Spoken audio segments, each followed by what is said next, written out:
అది మనం తెచ్చి పెట్టుకున్నది కాదు, అద్దెకి తెచ్చుకున్నది కాదు, నటించేది కాదు, చూపించేది కాదు, మన రక్తంలో నిమిడి కొత్తమైనటువంటి లక్షణం అది. మనకు కావాల్సిందల్లా ఆ ఎనర్జీని ఛానలైజ్ చేసుకునేటువంటి చైతన్యం మాత్రమే. కాపులు ఆవేశపరులంటే ఆవేశపరులని ఎవడో నిందించినంత మాత్రాన ఆవేశం అనేటువంటిది తప్పు లక్షణం కాదు. ఆవేశం అనేటువంటిది ఖచ్చితంగా తప్పు లక్షణం కాదు. ఆవేశాన్ని సద్వినియోగపరచుకోవాలా, ఆవేశాన్ని ఆచరణయోగ్యంగా తీసుకెళ్లాలా, ఆవేశాన్ని అధికారం వైపు నడిపించాలా. ఇంతే. కాపులు బరాబర్ ఆవేశపరులు, ఆవేశంగానే ఉంటారు, షార్ట్ టెంపర్ గానే ఉంటారు. మరి పంజాబ్ లో సిక్కులకి అదే షార్ట్ టెంపర్ ఉంటే చెల్లుబాటు అవ్వట్లేదా? అవుతుందిగా. కర్ణాటకలో లింగాయతులకు అవుతుందిగా.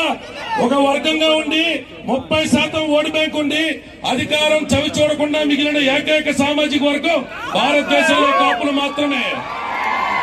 మరెక్కడా కూడా 10% ఉన్న వాళ్ళు కూడా అధికారం చవి చూడకుండా లేరు. మనకి మనం కించపరుచుకోవద్దు, మనకి మనం అవలక్షణాల పేరిట మనకున్న అద్భుతమైన లక్షణాలను తగ్గించి చూసుకోవద్దు.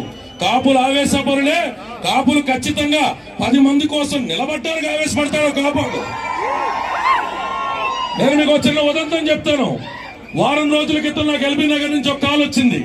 నర్సాపురం నుంచి ఒక లారీ సోదరుడు, కాపు సోదరుడు ఒక చిన్న పని మీద హైదరాబాద్ వస్తే అతను లారీని విభజించవచ్చు, కానీ ఆయన ప్రణాళికను చూస్తా ఉంటే ఆగంతుగుడిలాగే కనపడతా ఉన్నాడు. ఈ 120 అయ్యేటువంటి రోజులు అసాధ్యమైనటువంటి అపోహలోకి మాత్రం వెళ్ళొద్దు. చిరంజీవి గారు కాడి పట్టుకుని మొదలు పెట్టారు, పవన్ కళ్యాణ్ గారు కొనసాగిస్తా ఉన్నారు. అనుకున్న రోజుల్లో ఇక్కడే బ్యానర్ మీద గౌరవ ముఖ్యమంత్రి కొణిదెల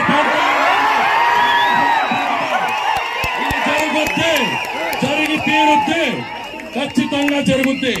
కాపుల ప్రభుత్వం అంటే ఒక్క మాట చెప్పి నేను కంక్లూడ్ చేస్తా. పెద్దలు చాలా మంది ఉన్నారు. కాపుల ప్రభుత్వం అంటే నేను ఒక చిన్న ఈక్వేషన్ చెప్తా. మొన్న ఒక పెద్దలు నాకు ఏది కాంట్రవర్సీ చేసి